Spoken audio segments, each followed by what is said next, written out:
Добро вечер во нова епизода на подкаст Основано со мене Јанаки Митровски. Оваа вечер имам задоволство да условно речено да кажам дека сме исполниле желбата, односно барањето на многумина кои ни пиша и замеруваа дека во минатото нели имавме представник на односно свештено лице од протестантската деноминација, оџа од исламска верска заедница и имаше реакции дека православните како најбројно население во Македонија останале без свој представник, односно без да им се чуе гласот, што не е точно. Имавме мали проблеми, не би ги нарекол проблеми, предизвици да обезбедиме свештено лице, затоа што е малце поинаква процедурата, ништо страшно, затоа денес велиме добро вечер за отец Бобан Митевски од Македонската православна црква. Оче, добро ни дојдовте. Добро вечер, добро ве најдов и ви благодарам за поканата. Се надевам дека сега нели титулите не ви ги познавам, јас не сме нели во хиерархијата и самите кажавте скромно што е нели треба да биде одлика на православие дека отец е доволно. Претпоставувам дека богослужите. Да, секако јас сум активен свештеник. Доаѓам од редот на така наречените брачни свештеници, оние нели кои што се хиерархиски така поставени и произлегуваат од бракот. Имаме и свештеници кои што произлегуваат и од монаштвото. И тоа е тука нели разликата. Ова е интересно нели што го кажавте во насока на тоа нели дека го нарекуваме свештеникот со името Отец и тоа да биде како причинов дека да поставиме едно, би рекол, учење за некои основни постулати. Често пати се случува одејќи на оние масовни собири каде што православните се собираат, па тука нели прават некои обреди, например како што се за душниците, и тогаш знаат нели да повикуваат по свештеникот попе, дојди нели кај мене. И јас често им велам попе во македонски приказни. Обраќањето кон свештеник е Отец. И навистина тоа Каде произлегува попе? Тоа е останато од народот? Да, повеќе е малку од времето на комунизмот во една таква пежоративна, би рекол, смисла. Иако попе си има своја, би рекол, свое потекло како израз, но веќе го здобил, би рекол, таквиот призвук и затоа нели ние сакаме преданиски да се учиме во верата. Што значи преданиски? По она која што било долгогодишна традиција, која што си има своја основа и во учењето и во верувањето и така натаму, и затоа кон свештеник се обраќаме со Отец. Зошто? Затоа што тоа е духовен татко, не е тоа како замена на небесниот Отец тој термин, туку е како татко, односно оној кој што во свештената дејност, во свештениот аспект е буквално духовниот татко. Сакате да кажете дека попе е дерогативен термин за поради призвукот го добило таквото нешто. Да, поради призвукот. Стигнавме малку и да зборнеме непосредно нели пред снимањето на оваа емисија, тоа генерално сум го зборувал и со другиве свештени лица кои што беа гости и сигурно сте сведок дека е тоа така, да во Република Македонија за жал дека и религијата што е сосема спротивно на низиното изворно учење, дека и се користи чисто за разграничување и за па и омраза наспрема другиот. Значи, за жал, бидејќи јас сум атеист, тоа нели сум го истакнал повеќе пати, но сум растан во православен дух, значи татко ми е се уште жив, мајка ми исто така многу посветени верници, под посветени верници подразбираме значи да живееш по некои принципи и никогаш, например, делумно и замерувам на моите родители што ме воспитувале да не бидам одмаздолюбив. Значи баш сврти го другиот образ, Господ ќе му пресуди или тоа ќе се остави на Бог. Дури ми пречеле, од денешен аспект, и искрено ми е многу мило што никош не сум чувствувал омраза, не сум имал такви чувства. Меѓутоа сте свесен дека да не се изразуваме во проценти би било несоодветно, меѓутоа добар дел од населението, еве ќе зборуваме за нели оние што вие ги обслужувате од православната вера, а не е голема разликата и во исламот во Македонија, тоа го констатиравме со оџата гостин, дека се така наречени, јас ги нарекувам, декларативни верници. Значи јас сум православен, знае да отиде во црква да запали свеќа, знае да се прекрсти, дали знае да се прекрстат правилно одредени, и тоа е прашање, меѓутоа и не живеат баш по тие принципи. Мат лажат, ги изневеруваат сопругите. Се среќавате ли со таков тип на лицемерие? Што ни вели учењето Христово за таков тип, бидејќи сигурно не потекнуваат од сега, потекнувале веројатно од времето на апостоливе сега, кога Христос го напушти овој свет. Секако, значи тука се работи за едно сваќање или за еден пристап кон верата кој што сите ние треба да го усвоиме, именно дека верата е начин на живење или modus vivendi, а дека верата не е некои постулати кои што треба да се исполнат. И сега ако некој сака да биде посветен верник, тоа значи дека таквиот треба да го живее тоа и да се труди секој ден, победувајќи се себе си, надминувајќи се себе си. И сето она кое што му го сервира, ние така го нарекуваме светот, не од аспект на свет како цивилизација и така, туку свет како нешто што е световно и не е приемливо или не оди рака под рака со духовното, значи да го надминува, да го отфрла од себе си, усовршувајќи се или достигнувајќи го совршенството. Човекот, сега, говорам од еден христијански аспект, православен аспект е создаден по, велиме ние, образ Божи, тоа не значи телесност, туку отците на црквата е така, најчесто тоа го толкувале како дека човекот е личност. Се разликува од сите други созданија, со разум, со афинитети, со пројави, со слобода и така натаму, со љубов, уме нели да љуби на еден најсовршен начин и животните знаат да љубат, но сепак тоа е попримитивен начин од тоа како што човекот може да љуби. И вториот аспект кој што Бог му го дал или задал поточно на човекот, а тоа е подобието, или да му се уподобува нему, да му станува сличен на нему, или човекот е призван и самиот да стане Бог, но Бог е Бог по природа, а човекот може да стане Бог по благодат или Бог по даденост, Бог по дар. Така би го рекле тоа. Сега, за да стане сличен или да изгледа како Бог, треба да ги извади сите оние одлики кои што не му доликуваат на Бога, а да ги стекне нели самиот тој. Тој процес подразбива подвиг или движење напред, искачување, затоа се нарекува терминот подвиг, движење од стариот јас обременет со сето она што ме оддалечува, тој призив да му станам сличен на Бога, значи ослободување од сите тие работи, но издобивање на оние работи кои што се или кои што ги гледам кај Бог. Бог е апсолутна љубов, ние можеме да бидеме љубов во апсолутноста на човекот. Например, Бог е неограничен, а ние сме неограничени, ама во нашиот контекст. Сега ако можеме да го споредиме, Бог е некој сад кој што може да собере многу и не можеме да го изброиме, а човекот е сад кој што собира 2 литри. До тука. И ние сега треба да го исполниме нели на некој начин. Значи, Бог е совршена љубов, ние можеме да бидеме љубов слична на совршената љубов. Бог е совршено милостив, ние можеме да бидеме слични на совршената Божја милостивост и така натаму и така натаму. Значи, доколку вака живееме, тогаш ние ќе разбереме дека секој човек е по образ Божи, без разлика во кој правец се упатил во овој живот. Тогаш дури живееме со она поимање кое што Светиот апостол Павле го користи на едно место и вели: јас не го мразам човекот. Човекот не е создаден да биде лош. Јас го мразам лошото во него, кој што прави човекот да е таков. Така што, ако човек живее според религиските постулати, но живее во слобода, затоа што сам го усвоил сето тоа, го зел на себе затоа што го сака, тогаш тој не може да го мрази другиот, туку го почитува дури и со неговиот грев.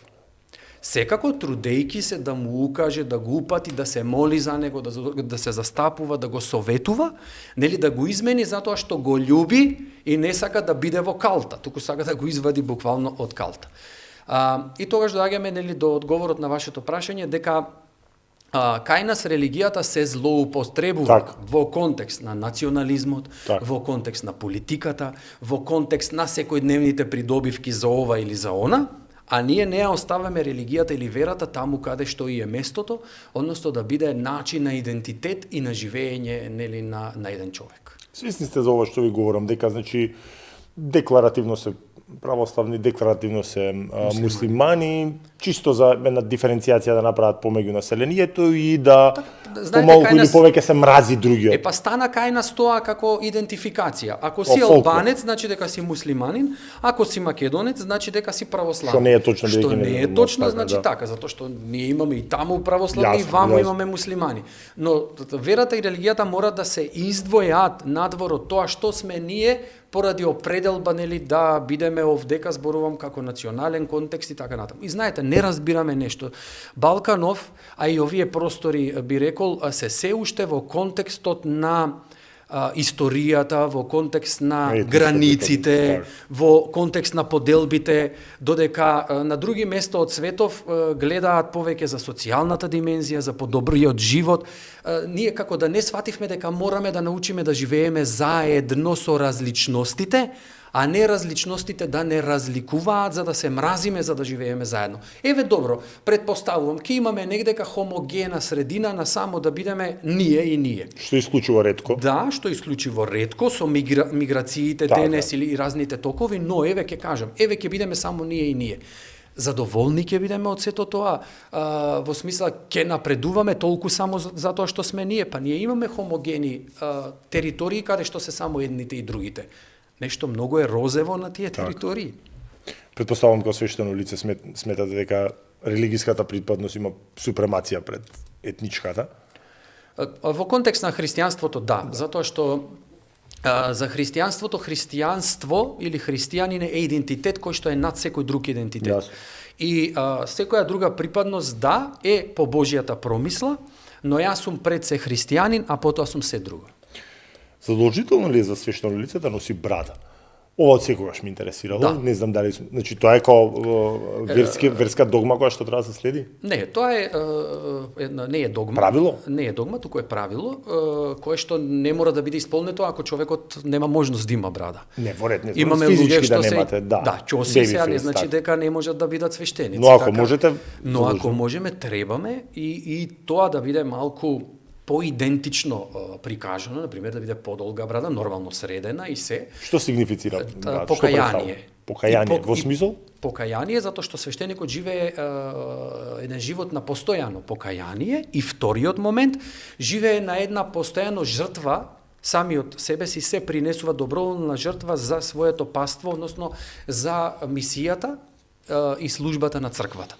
Значи, тоа е призив, значи, тоа ви е, например, како вид на униформа или вид на одлика. Ако, например, во војска требаше порано видат сите бричени, во црквата треба да е обратно. Ако свештено лице отиде у војска?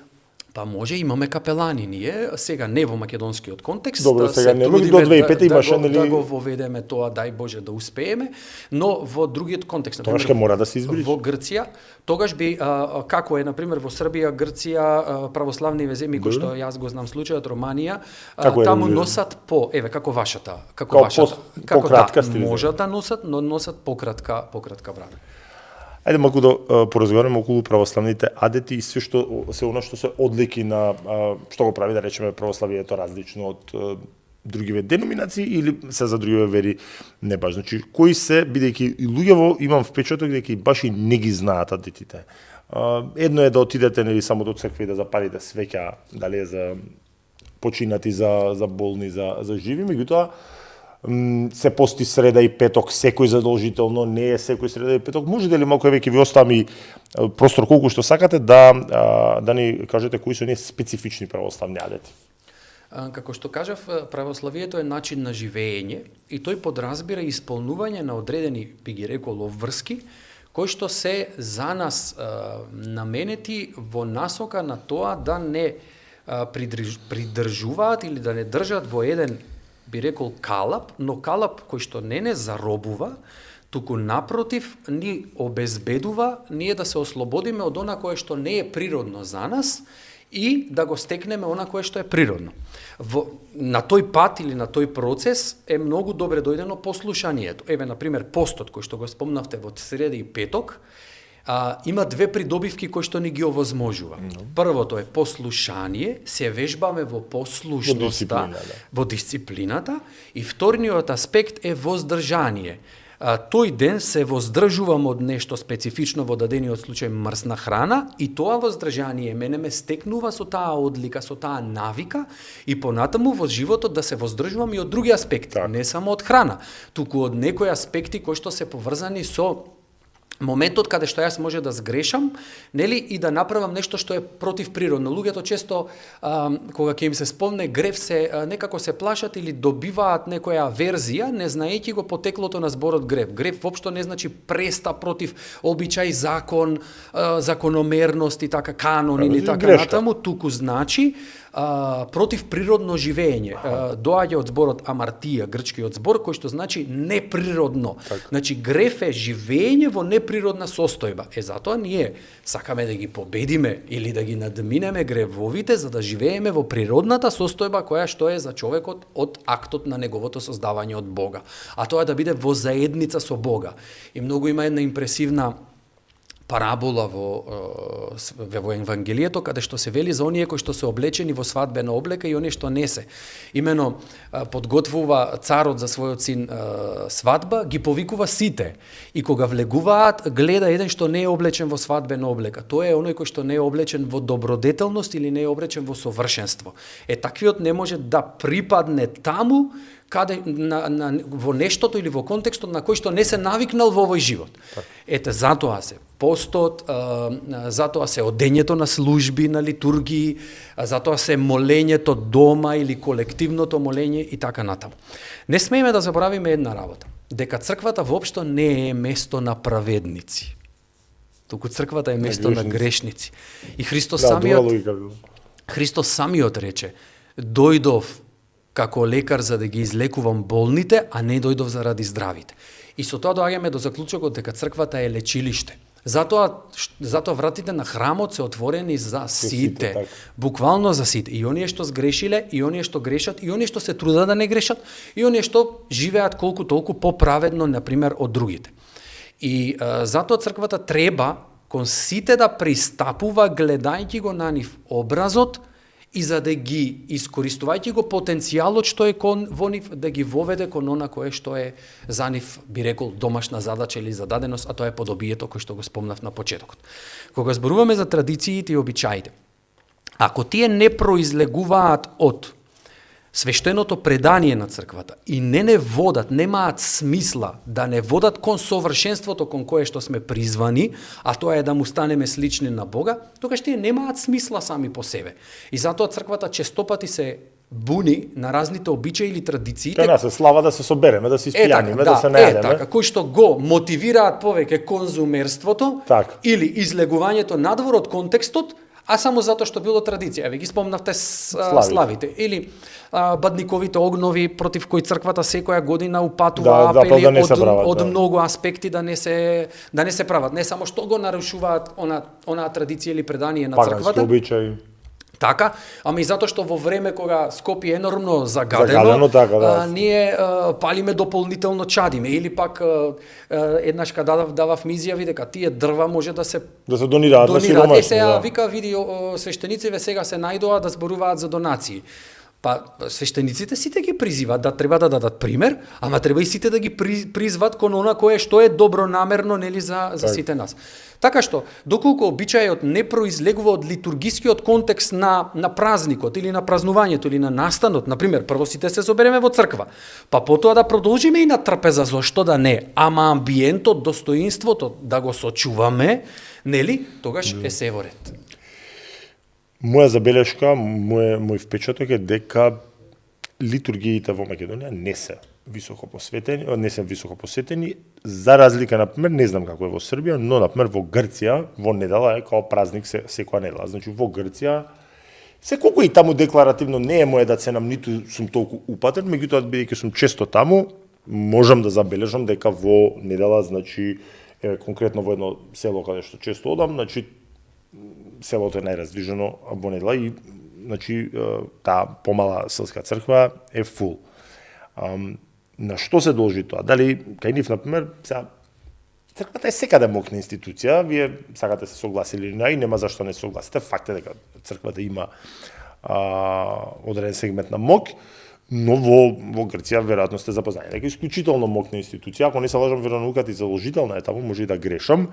На што се должи таа разлика во литургија? Дали е похомогено населението таму? И таму има малцинства, без разлика дали тоа Грција не ги признава официјално или не. Албанци има многу кои што не се секогаш, нели, од православна, односно од христијанска вероисповест. На што се должи нискиот одцив на македонските литургии? Кај нас е малку хендикеп периодот на комунизмот, кој што, нели, долги години и Србија беше под комунизм. Па и таму не се високо посетени. Да, видете.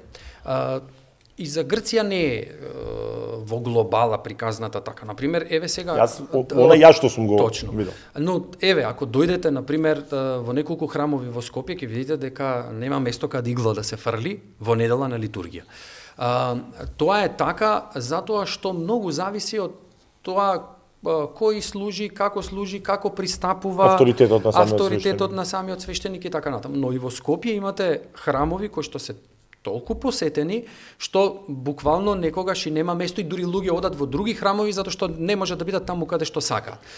Традицијата во Грција е малку поинаква, бидејќи го спомнавте како контекст, нели? И се работи за тоа што таму сепак таа традиција е многу посилна, православната вера е дел од уставот на грчката држава, значи таа е државна религија, малку е поинако како што беше пред 2001 во Македонија. Па не, Македонија никогаш не ни беше уствари државна религија, туку секуларна. Не, кај нас беше само издвоена МПЦ, па потоа после 2001 се воведува уште неколку други, односно сега се 5 уставни верски заедници. Но и тоа ниво на уставна застапеност не е како во Грција, каде што уставот во Грција почнува со во слава на светата едносушна животворна и неразделна троица и така натаму и така натаму. Тоа е за вас исправно?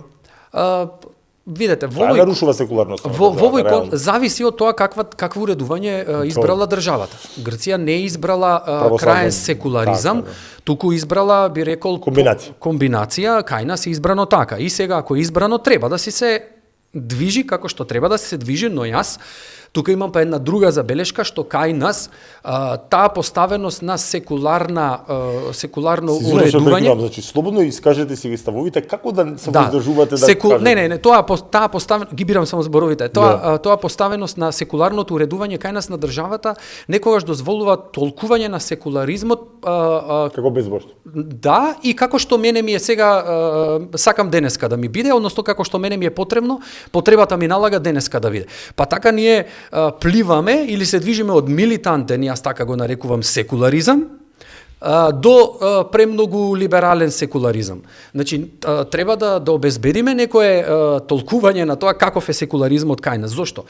Например, сега кај нас имате проблем да биде застапено религиско образование во форма која што е дозволива во образовниот систем, а во една Франција, која што е далеку посекуларна од Република Македонија, го имате без проблем и тоа во задолжителна мера, во задолжителен облик.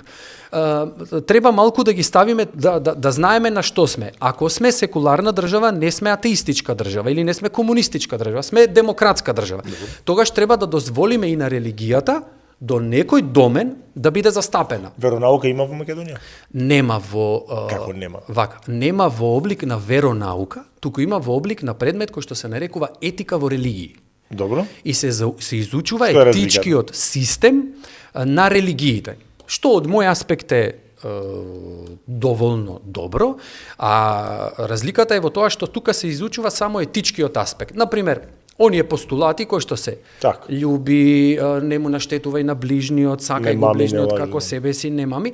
А сега, ако е веронаука, тогаш ги учиме сите постулати на верувањето. Зошто веруваме дека Бог е создател?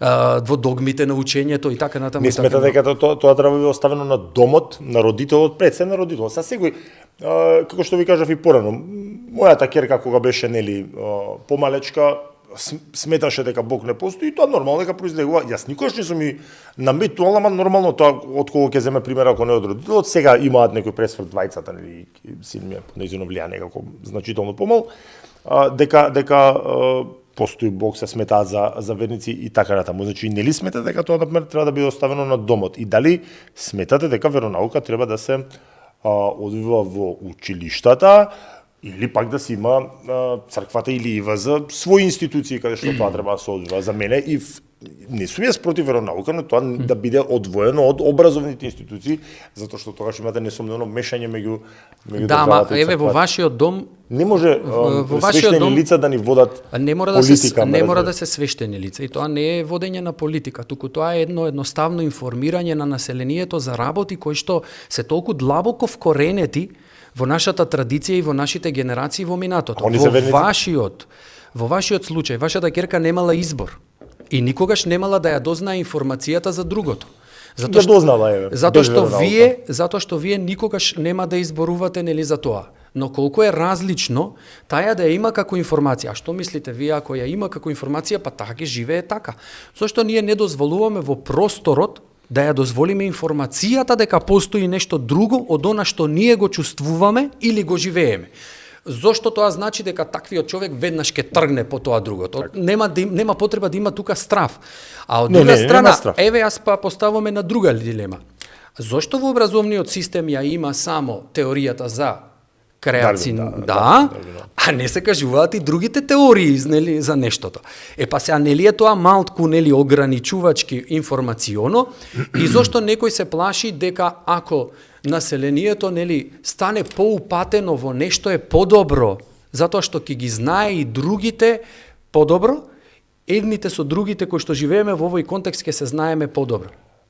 Предпоставувам дека Дарвиновата теорија е застапена бидејќи е долги години, односно векови, научен консензус, а дека верата е сепак вера, значи не се базира секогаш на научно или на нешто што може научно да се докаже, туку баш базира мислам односно потекнува од вашата вера. Но ајде да сумираме. Вие сметате дека веронаука треба да се одвива во училиштата, или мојот предлог е подобар да црквата се грижи за тоа во своји институции, и дали треба да биде задолжително или не? Црквата секако се грижи, ама еве вие вашето дете никогаш нема да го однесете на час по вернаука во црква. Не е точно дека не би годно, ако сака само дојде, јас никогаш не би јас. Ама само како ќе знае да сака на 6-7 години и така натаму и така натаму.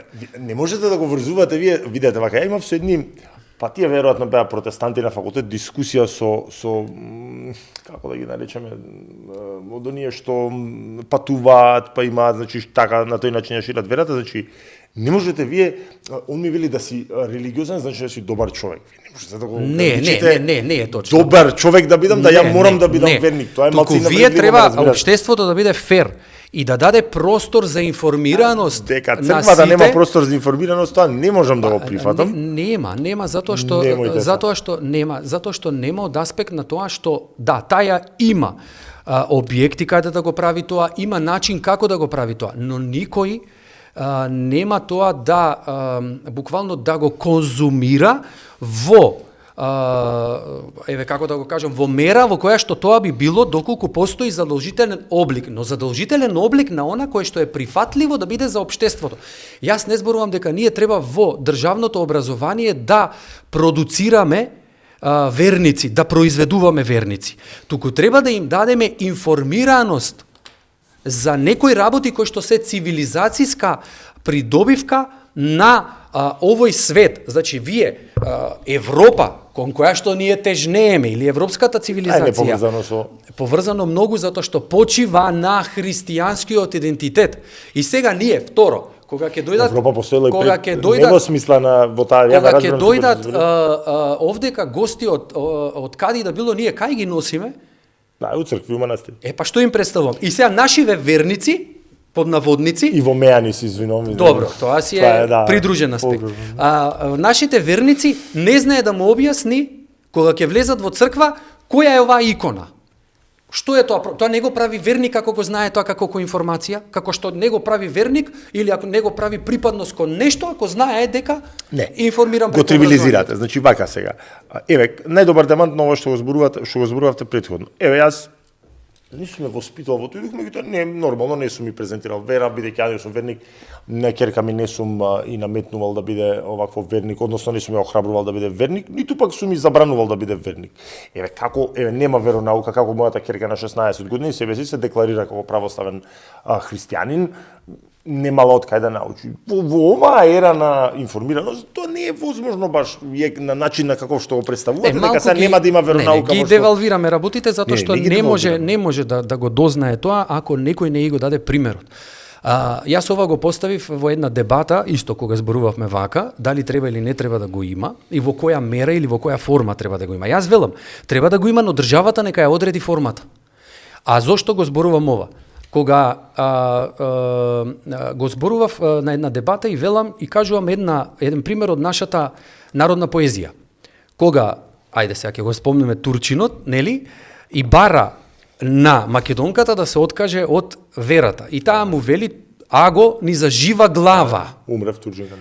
Така. И сега, јас си велам, ти како родител, која што за жива глава не се откажуваше од верата, така и викам, не би се откажала, ни јас ми вели. Не сакаш твоето дете од мали години да го воведеш во сето тоа за кое што ти ни за жива глава не се откажуваш. Зошто? Тоа утре не мора да стане верник. Кој знае кај ќе го однесе патот? Од што се плашиме? Јас тоа велам, од што се плашиме? Како децата дома ги учиме? Например, да не оди со лошо друштво, да не пие алкохол, да не се дрогира и така натаму и така натаму. Зошто да не ги учиме на тоа? Да, има луѓе кои што веруваат дека постои Бог, кои што се повикуваат на милост, кои што се повикуваат на љубов. Треба да биде задолжително или не по вас? Повторно велам, еве државата нека го избере, доколку не се коси. Вас ве прашувам. Доколку не се коси со уредувањето на секуларизмот. Остете го уредувањето, ваше лично убедување. Мое лично убедување е да биде задолжителна во форма во која што државата ќе го одреди. Тоа подразбира дека еве што со луѓето што не се верници, како би било задолжително, не ве разбирам, јас не би имал против. Еве најискрено ви кажам, јас како неверникот искал сега да кажам да моите деца одат на веронаука, воопшто не би имал проблем, ако им е тоа желбата, нам се претпоставам веронаука дали и кој концепт, дали од прво деление, дали малце подоцна кој може и да разбираат и да разликуваат нештата, меѓутоа не би имал проблем. И се како луѓе претпоставувам што исто така не се верници, би имале проблем да има задолжителна веронаука. Но еве ајде тоа поглавие да го затвориме и би сакал да ве прашам бидејќи го спомнавте комунизмот. Са кој е односот на МПЦ со комунизмот? Свесни сте дека Охридската архиепископија се возобнови токму во времето на комунизмот, односно во 50-ти која беше, знаете подобро од мене, така да имаше ли малку специфичен однос југословенската држава? Не можете да кажете точно да. Комунистичкото учење се знае дека е против Бога, односно против организирани религии, како не знам, алатка на капитализмот итн, но југословенската држава имаше некој специфичен однос, значи не беше се ова инвер хоџа па ги претвориме црквите и џамиите во не беше охрабрувана, но не беше ни забранувана изричито точно, но знаете, формирањето на МПЦ во тие моменти не беше само како причина затоа што луѓето сакаат да го возобнуваат организираното верување или живење, нели? Туку затоа што имаше друга цел, а тоа беше, нели, зачувување, зацврстување и давање легитимитет на националниот идентитет.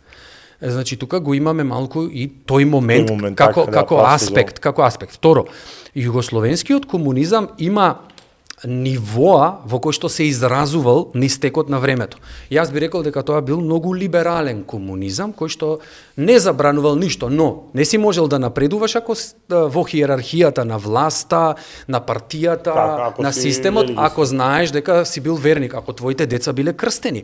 Зашто тогаш оделе тајно да ги крштеваат, нели, децата, кога баби имаат крстено деца, внуци тајно, зашто синот или ќерката биле, не знам, интегрирани во системот на овој или на оној начин.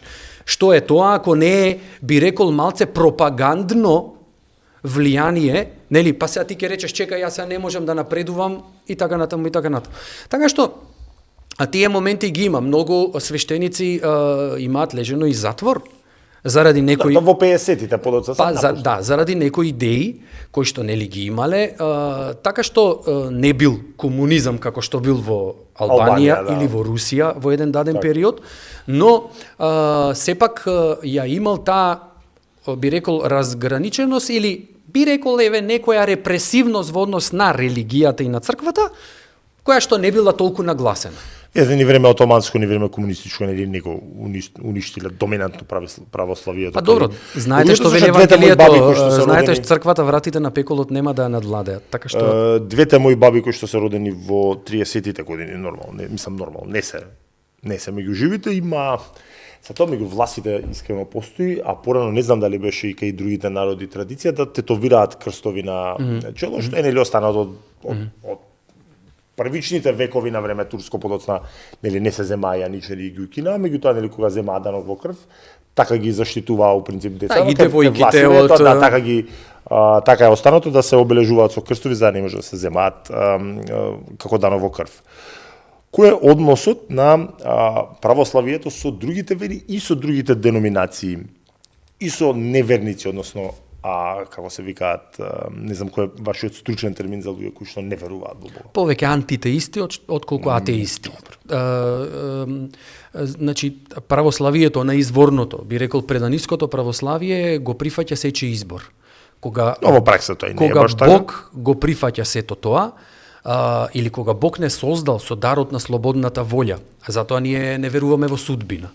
Затоа што Бог не е некој дедо кој што стои со камшики и не казнува или ни го одредува животот каков да биде, туку ние сами си го одредуваме преку изборите кои што ги правиме или некој избори заради нас, за нас прави некој друг. Сакате да кажете дека е погрешно на изрека така ми е пишано од Бога? Нема такво нешто. Бидејќи тоа е свесен сте многу често изрека. Да, ама не е тоа, нели, не е христијанско. Да, Бог се знае, ама тој интервенира во нашиот живот, не нарушувајќи ја нашата слобода на избор. И, значи, човекот е создаден со слободна волја и човекот избира што ќе прави во животот и кај ќе биде и што ќе биде. И затоа православието тргнува од тој контекст дека ние треба да го почитуваме сечи избор, нормално, ако сакаме да го советуваме, да се молиме доколку тој направил погрешен избор. Знаете... Не е ова во колизија со првата Божја заповед? Јас сум твој Бог, имај само еден Бог. Па не е затоа што ние Господ кажува јас сум, а не вика мораш да бидеш при мене. Така. Тоа е разликата. Значи тој вели јас сум. И убаво е да се објасни. Значи јас сум твој Бог, тој ни го кажува или ни ја постава, не запознава со себе си. Јас сум тој што сум, јас сум постојано неизменлив. Овде сум. И не сме да се слават други богови, тоа е во директна колизија со други религии. Да, но не вели ако нели го правиш тоа, ќе биде вака и така. Тој те советува како што на детето ние му велиме. Дрога не е добра за тебе. Так. Значи тоа е тој начин во кој што пристапуваме но Господ ја почитува слободата, но вели, еве Свети апостол Павле вели, се ми е дозволено, но не ми е се од полза. Или една друга негова предпоставка која што вели, што ако и целиот свет го придобијам, а на душата, најскапоценното нешто и напакостам. Значи, Господ ја почитува слободата и слободата на изборот. Ама не е слободата цел сам по себе, туку вистинскиот избор е цел сам по себе. Но кој сме ние? Кога Господ не интервенира во животот на некого насилнички, ние да го правиме тоа насилнички. Треба да го правиме со љубов. Во главно ми присилна религија не дава плод, утре па не дава, и присилно да ве покрсти некој утре едноставно ќе се откажете во првата прилика. Дури при самиот чин на крштевањето има дали го прифаќаш или веруваш, дали кога сме кога мора да ве прашам нешто што на мојот кум ми го примети, кој што е вака екстремно десно во спектаров на политички убедувања, значи националист, тоа нема збор, и мене ми примети и сакам да ми појасните ако не ви е проблем од каде тоа потекнува, затоа што кога ја крстевме ќерка ми, он се колнеше дека свештеникот така му рекол кога му го врекал детето, ние сите го зафркававме и кога го крстевме син ми, помина нели целобред уште не да на крај кажа свештеникот дека го зедов еврејче, ти го враќам христијанче. Може ли тоа ми го појасни? И он беше тука, ета, јас ви реков, значи така е. Не, тоа е малку импровизација, нигде не постои како предание, тоа не го велиме воопшто. Јас не го велам и никогаш не. Никогаш не сум го кажал, значи ако е кажувано од некого, тоа е веќе импровизација. Да, беше кажувано 100%, да, ви кажам, значи на сопственото дете кога сум го. Еве пак ќе ви речем, не сум верник, беше желба на сопругата, на остатокот со семејството, јас немав проблем. Не е дел, значи не е дел од чинот, не е дел од преданието и ништо не велиме нели со тоа. Значи тоа на своја рака си го кажува. На своја рака, буквално да, импровизација која што е непотребна нели во овој контекст. Ми падна чудно малку затоа. Кога доаѓа од кои причини доаѓа, се кога знаеме во 11 век, но од кои причини доаѓа до подобана до тогаш единствената црква, нели до познатиот шизам на православна и католичка. Затоа што од порано многу почнува. Дозволете, да, несогласувањата точно потекнуваат таму и од 7 век и од 8 век, но свести сте например дека се оди и во екстрема, например особено во Србија е тоа присутно да сметаат дека католиците се секташи. Ама тоа знаете зошто е поврзано. Тоа и во политички причини. Да, тоа е единствено од политички причини и причини кои што историски значи тие си ги разбираат така, може би се основано, неосновано, не навлегувам во тоа, затоа што, нели, имале проблем за време на Втора светска војна, нели? И сега веќе тие го идентификуваат тој кој што ги напаѓал или кој што припаѓал на една друга страна, нели го идентификуваат со верата или дека тоа го правел дури во името на верата. Ајде од верски аспект. Дали православието, значи изворното учење православно ги доживува католиците, протестантите како секти? Не како секта, но како кривоверство. Да. Значи, буквално како, би рекол еретичко учење, затоа што тие имаат учења кои што се надвор од утврдените учења на православната вера, во кое што, например, догмата за исходењето на Светиот Дух. Имено, ние веруваме во Света Тројца, во Отец, Син и Свети Дух. И сите трите лица имаат една природа, едно дејство, една сила, но имаат едно специфично својство кое што не е припадно кон другиот. Отецот е постоење од секогаш или начало на се, синот е тој кој што се раѓа од отецот, но тоа раѓање не е слично на човековото раѓање, и Светиот Дух кој што исходи, произлегува од отецот.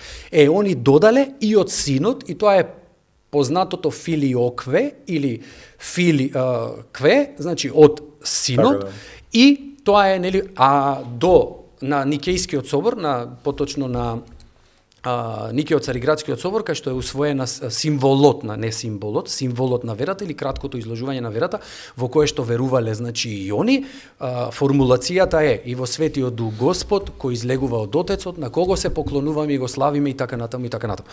Значи, главно се причините догматски, но би рекол тоа е де јуре, де факто се политички. Зборувате и во тоа време од 7 до 11 век. Да, значи зборуваме најпрво. Едните биле под Рим, другите под Константинопол. Така е, значи сфера на влијание. Желбата за сфера на влијание, за издвоеност и така натаму, ви кажав, почнува малку порано, уште од Шпанија почнуваат тие тенденции. Нели, и сега Карло Велики ги почнува прв, зошто сака да се разликува од Рим, да ја приграби титулата на Рим и така натаму, и сега како во тоа време немало да се разликуваш ти технолошки со дронови, не знам со што, туку било со формулациите на верата. Ти се мораш да измислиш нешто ново, кое што е поразлично, за да те разликува суштински од оној кој што е во другиот контекст. Како е прогласен за император од папата? Како велите да се разликува? Како прогласен за император од папата? Да, но тоа повторно биле игри, и игри на политика. Тој го засилил своето влијание и сега на папата му одговарало, нели, да го прогласи, па туку и дури имало папи кои што присвоиле дело тоа што он го протежирал, па имало папи што се враќале кон сето тоа. Например, Свети Кирил и Методи кога одат во Рим, папата го прифаќа исповедањето на верата онака како што е православно. Тука е моментот пат на кршење, нели, на нештата, веќе посериозно почнува тоа оддалечување и други некои такви догматски формулации во кои што се разликуваме, но на крајот на краиштата тоа е нешто кое што е навистина многу важно, но не значи дека ние не треба да живееме во кохезивност. Или не треба тие да ги гледаме како нешто кое што е странно, чудно и не треба да постојат, или ние сега треба да изигруваме тука не знам каква милиција која што треба нив да ги преобрати. Имам другар кој албанец муслиман од факултет и тој мене ми се јавуваше само за Нова година, ја викам нови години ислам, вика не, да не ме разбереш погрешно, не се јавувам, вика, за верски празници, затоа што тоа е у принцип за мене неверство, би направил повреда на својата вера. Обратно, дали е случај, дали тега, например, не треба да, не знам, се честитаат празници, едно е у кохезија да живеете, меѓутоа, он имаше што за многумина би биле малци екстремни сваќања, не во смисла на тоа дека треба нешто да се направи, меѓутоа вели јас тоа би било кривоверство за мене, јас да се јавам да честитам христијански празник. Па не, затоа што црквата дава пример, например ние дури на ниво на архиепископ и така натаму ги честитаме верските празници на другите деноминации, испраќајќи дури официјални дописи во кое што го чествуваме празникот. Тоа значи дека јас го почитувам твојата идентичност, твојата припадност. Не навлегувам во тоа, јас дали се согласувам, на крај ти не ме прашуваш дали се согласувам, ти си живееш како што сакаш, така, но мене не ми пречи што си таков, да сакам да си во вистината, ама ти ќе ми речеш, па јас вистината ја подразбирам, нели? Во мојата вистина и сега тогаш до кај ќе дојдеме, никогаш нема да се договориме, така? Затоа ова е, јас ја прифаќам твојата идентичност и таму каде што си и ти го честитам едноставно празникот од една култура, од едно почитување. која е улогата на жената во православието. Сега нормално верското учење го знаеме дека потекнува нели од реброто на Адам, дали во смисла ме прашам дали жената треба по православие да му биде субординирана, односно послушна на мажот, и секој може вака поизричити да бидете да не го филувате тоа, затоа што кога беше тука припадник на нели протестантско свештенство, така убаво го исфилува, морам, тоа беше и доста гледано, убаво го исфилува, меѓутоа во главном пак произлегува тоа дека треба да му биде послушно, односно субординирана на мажот. Бара ли православието тоа од забележувам сега, нели, и Месијева таква е директна, забележувам дека тргнувате нели малку во сваќањето и во прашувањето од предрасуди. Не, се предрасуди, туку од она кој што го гледате во животот, во секојдневието. Ама не значи дека тоа произлегува од нели вистинската наученост. Значи во христијанството, во православието, жената има огромна улога или на пиедесталот е еднакво со мажот. Мажот без жената не може. Второ, кога ние читаме на венчавка, и тоа најчесто се насмевнуваат, тука се завртуваат гостите, има еден дел, вели, жената му се подчинува на мажот свој, и сега веднаш тука настануваат, нели, шеги и така натаму, не сакајќи да го слушнат или не внимавајќи да го слушнат следниот дел кој што вели, а пак мажот да ја сака жената како што се сака самиот себе си. За жената вели да го почитува мажот свој, а за мажот вели да ја сака жената како што се сака самиот себе си. И секој ќе го ставам тоа на вага. Кој прави повеќе? Жената треба само да го почитува мажот, а мажот да ја сака како што се сака самиот себе си. Тоа става простор за широко толкување. Значи, па не, ние сме подредени во дадениот случај, мажите. Сега, и доаѓаме до следниот контекст. Ако треба, ама како да го почитува? Претходно реди таму. Како да го почитува жената мажот, ако тој не изразува идентичност за почитување? Ако тој не е домаќин, ако не е достоинствен, ако не е чесен, тогаш нема да го почитува и нели затоа се случува да имаме бракови како што имаме. Не се само сега виновни некој да ме разбере мажите, но мажот е домаќин, е отецот на домот и тој е оној од кој што треба да зрачи, би рекол, позитивноста во домот. Од друга страна, жената е онаа која што е бедем на домот во смисла на домаќинство на домот, таа што седи пред огништето, го крепи домот со своето домаќинство и така натаму, што не значи дека жената не треба да иде и да работи, да не бидеме разберени погрешно и така натаму. И сега, еве на пример, вие имате лик во православниот контекст како што е Богородица, која што го роди Спасителот на светот Христос, не го роди маж, го роди жена. И вие ги имате, например, жените мироносици. Тие се првите сведоци на тоа дека Христос воскресна. Дури ни апостолите не беа првите сведоци, тие беа неговите најблиски ученици. Господ не трчаат ги викаат апостолите. Да, не ги удостои нив да го видат воскресението, туку жените мироносици да го видат воскресението. И слични нели контекст. Во пракса знаете дека супер ово што го објаснувате, во пракса знаете дека малце е различно. Во пракса е различно, но тоа не е точна, не е исправна пракса. Едно прашање, извинете. Да. Дозволете, не, довршете. И доаѓаме до моментот дека единствената поделеност во црквата меѓу мажот и жената е според дарот на личностноста. Природата ни е иста, но мажот имаат еден дар, а тоа е да бидат татковци или отци, жената има друг дар, да биде мајка или да биде родилка. Затоа жената не може да биде свештеник, затоа што по дарот на посебноста не е отец, а па мажот не може да биде мајка и да раѓа, затоа што по дарот на посебноста не е тоа. Дали ово прашање од секогаш ме интересирало и ќе ви го кажам моето разбирање, па вие слободно да ме поправите, нормално не бегам од тоа и да сум во грешка. Тетоважи забранените или се по вера? Значи има многу различни толкувања. Мене ми кажале, например, свештено лице, не е битно кој, дека не се, меѓутоа не сме да се тетовираат, нели, светци и така натаму, а други па свештени лица тврдат дека изричето дека е богохулие, односно дека не треба да се тетовира. Знаете вака, ние често оперираме со термини забрането, незабрането. Прво, значи јас секогаш тргнувам од тоа зошто тие, зошто го правиш тоа. Еве кејф, мислам дека убаво издаде, значи небитно. Значи се поправаш, значи интервенираш таму каде што значи интервенираш таму каде што Бог како совршен те направил совршен. Добро, таков апсолутен аспект го гледаме, веројатно сте во право. Меѓутоа, едно е да го зборите ова што го зборувате, а друго е дали, например, богохулие или дали е забрането изричено. Не, ние тоа во етиката не го учевме како богохулие, туку го учевме како престап против би рекол создавањето. Да, дека интервенираш, сигурно да без тетоважи, а ставаш. Да. Например А светци да тетовирам веројатно е исто, не апсолутно. А не е богохулие веќе? Па тоа е веќе иконопоклонство. Да, тоа е веќе значи надменување на на пример се влегуваш во сексуален чин така со девојка, на тебе имаш така, светец. Како ќе биде тоа како момент? Иако не верам дека светецот го гледа тоа. Ама не е за тоа дали го гледа или не го гледа. Ние самите сме по себе икона Божја, нели? Ама се си има до крај, нели, мерки каде што треба, нели, да се движиме и да го правиме тоа што треба да го правиме, а кој што е полезно за нас. Жешка тема оче LGBT. Црквата е веројатно најгласна против LGBT заедницата, LGBT заедницата е веројатно најгласна против црквата. Допринесува ли црквата на ширење на омраза наспрема заедница која што е маргинализирана? Вие ќе кажете дека не е маргинализирана, дека е многу мокна, или еве да не ви ставам зборови уста, кажете.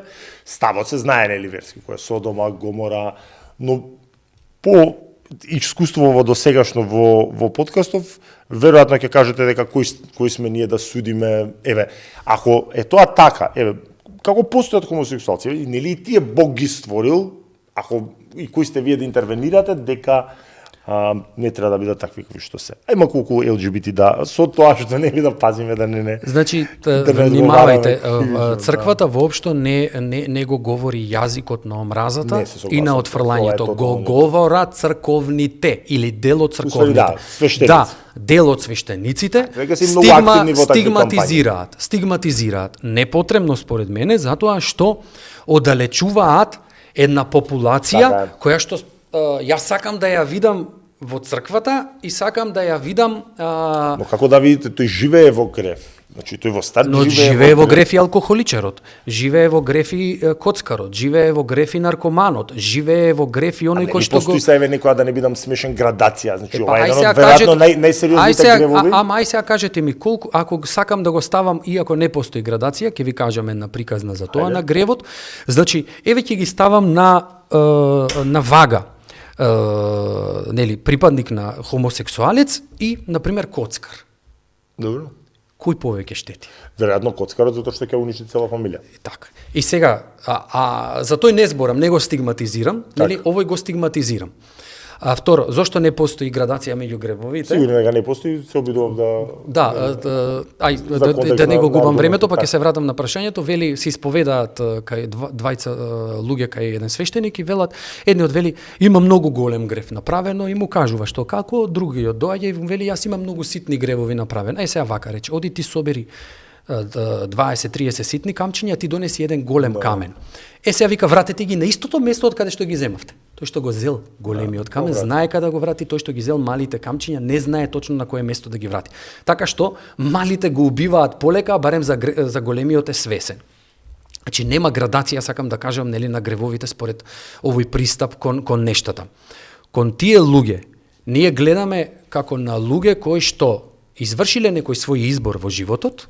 Не значи дека го оправдуваме тој избор, но мораме да ги примиме во нашата љубов и во нашата грижа такви какви што се, нормално, а во црковниот контекст до таму до каде што тие можат да одат, доколку не чувствуваат покаяние и не сакаат да го изменат таквиот начин на живење. Јас кај мене сум имал на исповед луѓе припадници на хомосексуалната ориентација кои што ми велеле. Припаѓам кон тоа, не го сакам, се борам, но се уште не можам да излезам во тој контекст. Сум имал и такви кои што велеле, тоа е мој избор и сега за сега не приметувам дека е нешто лошо. И сега што треба јас да му правам, нели, на такви луѓе? Пак е примен во црквата? Примен е во црквата, тој може да биде на литургија, може да стои на молитва, но доколку не постои покаяние, јас сум тој што одлучувам дали може да му дозволам да пристапи на причест или нема да му дозволам да пристапи на причест. Не само кај него, туку и кај секој сличен кој што не живее во покаяние, кој што има некој свој начин на живење, односно свој грев во себе. Прашањето ми беше друго, го охрабрува ли црквата стигматизирањето како што велите, затоа што јас владици сум видел, значи јас сум видел владици на телевизија како. Но не значи дека нивниот личен став е црквата. Црквата не смее никого да го стигматизира. да го тривилизираме, ама не е негов став. Сега знаете како све во ред, точно, меѓутоа кога излезе владика, колку владици се 5-6 во Македонија, колку е? Не, 13. Во ред 13, нели има и меѓутоа веројатно се тие после Дедо Стефан најголемите авторитети. Еве сега вие како припадник кој не верува. Сега кога ќе видиш тако свештеник да ти зборува, што чувствуваш кај себе си? Одбивност. Епа, тоа веднаш знаеш дека не е вистинското. А што ако ти излезе свештеник кој ти зборува со тонот или со звукот на љубовта или на прифаќањето и на Христос? Тогаш седиш и го слушаш. Епа, по тоа ќе разбереш. Да, меѓутоа во контекст, во корелација со претходното што кажавме, дека се многу декларативни верници, па тоа има голема приемчивост. Има голема приемчивост. Ама знаете, тоа е во контекстот на живеењето, расудливоста е многу важен момент. Еве имате од старец Паиси една многу убава. Вели, ние сме луѓето пчели и муви. Пчелите одат на цвет и не се откажуваат доколку тој цвет не им даде нектар. Одат на следниот цвет, а мувите и се знае каде одат. Добро, а што во другата екстрема, например, конкретно кога беше тука, нели, пастор Филип, тој па смета дека постои друга екстрема, дека ЛГБТ популацијата е таа што наметнува своји ставови, дека тоа се пробува да се протне преку така наречено слободно сексуално образование од најмали години и дека тие се тие што наметнуваат уствари своји некои си верувања. Тоа е, знаете, за мене малку не можете никога на сила да го сега да ми извинат по педерчите. Значи не може сега да дојдем да ви зборам и вие да сакате да имате односи со друг маж, што за мене, да не ме разбере никој погрешно, не е природно. За мене најнормално е да ја сакам да имам однос. И за мене. Однос со жена, што не значи дека тие луѓе ми сметаат. Вие делите ли дека уверувањата дека те земаат замав, дека сакаат децата да ги се што е екстремно и се што навлегува во сферата на туѓото приватно, нели, и наметнување на својот стил на живење е неприфатливо и треба општеството, државата, па и црквата, нели, да реагира и да го отфрла. Јас и тоа го осудувам на некој начин, говорејќи дека зошто треба ти да се обидуваш сите да станат такви, кога ми вериш мене дека јас не треба да го правам сите да станат верници, а сега сите сакаш, нели, да станат онакви какви што си ти, тогаш не дозволувам. Но не може да баш да ги споредите, сега ова е вера, тоа е сексуално предавање. Зборувам како концепт, така. Не зборувам како содржина и како суштина, зборувам како концепт или како пристап. Так. А од друга страна, значи, живеј си го својот приватен контекст, живеј си го тоа. Да, ама вели, јас се борам за одредени права кои што сметам дека треба да ги имам. И јас, например, го прашувам, што права немаш ти, а сакаш да ги имаш? Никој не ти забранува да бидеш тоа. Еве, например, јас не можам имотно правно да ги решам односите со мојот партнер и така натаму и така натаму. Тогаш тоа барај го од државата, а не се обидувај. И сега вели, зошто па јас, сега да не изиграм тука адвокат, туку вика зошто па јас сега сакам за да се запознаат дека ние немаме ништо, нели, против и така натаму и така натаму. Но викам, премногу почнувате насилнички да го, нели, да го правите тоа или екстремно да го правите. Вие борете си се за своите права, државата или општеството ќе оцени дали вашите, нели, права дали е подготвено во овој момент или дали треба да, нели, да ги уживате. Што еве за мене како православен свештеник, доколку сака некој на некого да му додели свој имот, за мене е сосема легитимно, да, нели, на тој начин. Но кога веќе ќе дојдеме до моментот за посвојување деца и за некои подлабоки или бабарат да бидат венчавани во црква. Добро. Значи тоа не може. Тука црквата вели, не може за венчавање или за посвојување деца. И за двете. Од причина, еве за второ, првото го разбирам. Која е причината? Епа детето треба да, според мене, да расте во една атмосфера каде што ќе ги види двата аспекта.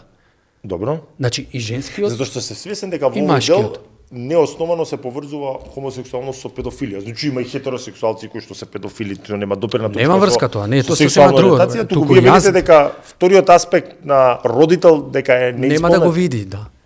Добро, тоа е веќе пологично од другиве поврзувања со педофилија, неосновани. Тоа толку вакво, тоа е сосема друг контекст, нели, за тоа дека детето ќе биде жртва, нели, на тие или така натаму. Туку јас зборувам за тоа што детето нема да биде во можност да го види другиот аспект, нели. Нема да има мајка или нема да има татко. И се наоѓаме во контекст ќе оди на школа, така сега, на пример, карикирам, тоа има дома двајца такви или двајца такви, а неговите другарчиња имаат, нели, татко и мајка, нели? И сето тоа ќе интригира. Значи, овие социолошки теми, црквата си има изграден став. Так. Тоа не значи дека јас тебе ти забранувам да живееш како што сакаш, но треба да го почитуваш и моето размислување и пристап, затоа што моето размислување и пристап е грижливо во однос на општеството, во однос на добробитот на самиот човек како таков и така натаму. Исто така, на пример, од нас аспект. Сега да кажете дека дете од хомосексуални родители би израснало во недобар човек или во неправилно воспитан човек? Не зборувам дека би израснало во недобар или во не интриги ќе имало, другите дечиња ќе неправилно, но тоа што му го одземаме еден многу важен сегмент од воспитувањето е многу важен. Еве вие споредете, на пример, дете растено со татко и мајка, добро, или дете растено во кое што разведени, да, или во кое што му починало таткото и мајка. Или дисфункционално семејство. Да, јас од искуство го кажувам тоа. Сум имал многу случаи каде што на мои верници, духовни чеда, ќе почине таткото или мајката, на пример, во најспецифични години од животот на детето. Значи, почува да се соочува со многу предизвици, со многу искушенија. При крај сме, ќе привршуваме со една тема која што се мислев дали да ви ја поставам, но е вака, вие сте интелигентен човек, не го криете својот став. Откаде потекнуваат? Можам да потврдам дека отецот не дојде со джип, нели? Откаде потекнуваат? Се и за мојата професија, да не испадне дека ви правам са чекуша или дека сакам да ве, нели, да ве зафркавам. И за мојата професија адвокатура има, нели, милион стереотипи, ги знаете, сте ги слушнале. Сите можни вицови, истото постои и за православни попови. Откаде потекнуваат одредени предрасуди од тој тип, дека секој поп вози джип, што е една од најголемите глупости, затоа што мој пријател поп ми рече, кажи ми ти еден поп што вози джип, викам. Остави сега великодостојник владика кој што се у принципи службени коли, веројатно повеќето, кажи ми ти еден, вика, поп што си видел, поп како мене обичен, односно отец што вози джип, и он тврди дека такво нешто нема. Меѓутоа, кога ќе ми одговорите на ова прашање, би сакал да го имате предвид фактов и дека и МПЦ и ИВЗ во последно време се вклучени во бизнис активности, во градежни активности. Можеби и вие ќе речете дека тоа па и не е толку лошо да се остварува приходи црквата кои патем не се даночат, така да зашто има такви предрасуди наспрема тоа дека не знам сложни вака, попови прво не е вистина дека не се даночат. Сите активности кои се даночи? Еве. Ајде од тоа да почнеме. Да, сите прво секој свештеник плаќа на државава. Добро. Јас не бидејќи сум административец. Добро. Јас плаќам на плата затоа што зимам од епархијата при која што сум вработен како административец. Но свештеникот кој што не е административец, а е обичен парохиски свештеник, тоа значи припаѓа при одредена црква, сега ќе ја земе тука Света Петка, Богородица, и таму служи, држи одредена територија. Во државата, во системот на државата е регистриран како трговец поединец. Добро. И плаќа 1500 денари. Не е точно, туку плаќа од 12 до 14.000 денари на годишно ниво паушален данок како што плаќаат таксистот, земјоделецот и така натаму. Значи, плаќаат. И тоа е регистриран како трговец поединец и така плаќа. Во однос на она што се случува во црквата, молитвата, не знам, венчавката и така натаму, за кое што ние имаме таксеник, тарифник, но зошто е тарифникот? Тарифникот е одреден како одреден износ со кој што плаќајќи го народот да можат свештениците и сите аспекти во црквата да можат да се менаџираат. Зошто ти ако оставиш на доброволна база, кај ти дојде ќе ти рече супер, оче еве ти 500 денари за крштевкава. Со 500 денари тој треба да ги подели на 8 свештеници во храмот, треба да финансира аспекти и така натаму. Затоа постои тарифникот, затоа што се смета дека тие цени, тие тарифи може да го обслужуваат животот на вработен. Точно ли е дека ако сум сиромав и не можам да платам, дека треба да бидам иземен? Точно е. Како се проценува кој е сиромав, кој не е? Па прво доаѓа и ти вели, оче јас не можам толку да платам. Што сега ќе се фатиме ние? Добро, не можеш. Има и такви што злоупотребуваат, има и такви што очигледно го гледаш дека не може да плати. Значи јас колку пати или сум бил сведок на тоа и сум рекол не треба ништо да платите. Ниту ќе ме направи посиромав, ниту ќе ме направи побогат сето тоа. Второ да се вратиме на другото оданачување. Дедеве ќе му видите дека се плаќа. Се плаќа на кои дејности? Доколку црквата влегла во содружништво во некој бизнис или аспект, и сега ќе кажам зашто тоа го направило, тогаш таа фирма која што ја создава, на пример, со вас, така, сме нашле бизнис интерес, таа си плаќа, но црквата е сотрудник тука и на некој начин од своето што го заработува од друга дејност, таа си плаќа и целото устройство е според позитивните законски прописи во државата. Зошто влегува црквата во такви потфати? Примерно ли е тоа да се занимава со градежен бизнис? Апсолутно, тоа од секогаш постоело. Што постоело? Значи од секогаш, на пример, ако порано црквата или манастирите не граделе, имале стада со овци, или пак имале... Тоа е друго, тоа е веќе за да живее манастирот, ама значи не е имале баш други стопански објекти. И во дадениот случај е толку. Вие зар мислите дека црквата може да живее само од тоа што го остава верникот во храмот? Да, како ќе го менаџира своите образовни институции, како ќе ги менаџира своето издаваштво, својата мисионерска дејност, својата издавачка дејност, како ќе ја менаџира? Значи, добива ли црквата државни пари? Не добива државни пари, освен некогаш ако државата реши да даде стимулација на сите верски заедници по одреден аспект. Еве, например, вие го знаете добро, како адвокат сте запознаени, го имаме законот за денационализација, така? Добро, кога на црквата и беше одземен имот и се врати имот и така натаму и сега се враќаат или обврзници или пак се враќа имотот каде што може да биде вратен. Кога може да се врати, да. И сега ние знаете како, овдека се искористува менталитетот, небиднината на просечниот македонец. И кога човекот ќе гледа од својот менталитет или од својот небиднина, тој често и ќе му врши некој пропаганда одредени центри заради своји цели. Добре. И сега е најдобро црквава малце да ја тргнеме политика ова темата од политичкиот контекст, а и сега ќе го наведеме прашањето кон верите, кон црквите, кон религиските заедници и ќе почнеме да зборуваме за джиповите на поповите или за луксузот. Тоа се нелегитимни прашања бебе? Па се нелегитимни затоа што нема што да се мешаме. Нема што да се мешаме. Прво, што е денес джип? Кажете ми за некој да вози джип.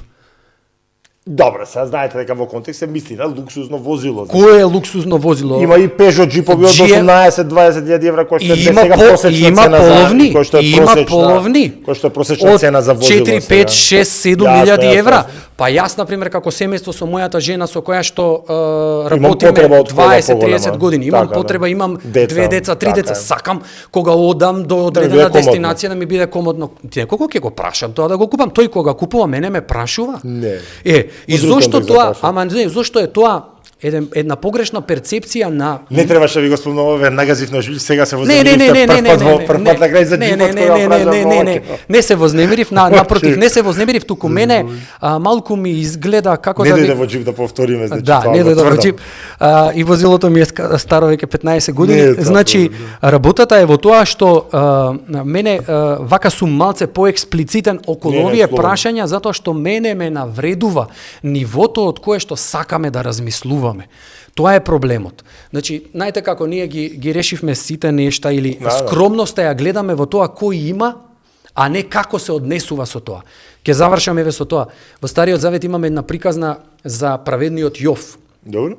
Кој што имаше енормно богатство. Може, ако сега го споредиме со пари, повеќе од буџетот на Македонија. Добро.